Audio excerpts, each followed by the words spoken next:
Be meek, be happy. Blessed are the meek, for they shall inherit the earth. Matthew chapter 5 verse 5. In his characteristic way, Jesus was saying something quite shocking and revolutionary to his listener with these words. Happy are the meek. He was saying something quite the opposite of our modern concept of the way to happiness. We say, happy are the clever, for they shall inherit the admiration of their friends. Happy are the aggressive, for they shall inherit a career. Happy are the rich, for they shall inherit a world of friends and a house full of modern gadgets. Jesus did not say, be meek and you shall inherit the earth. He, more than anyone else, knew that meekness was a gift of God, a result of rebirth.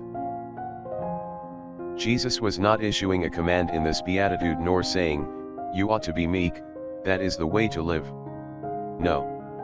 He was saying that if we want to find the secret of happiness, that if we want to enjoy living, then meekness is a basic key.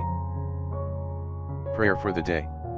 May I truly reflect your meekness in my life, Lord.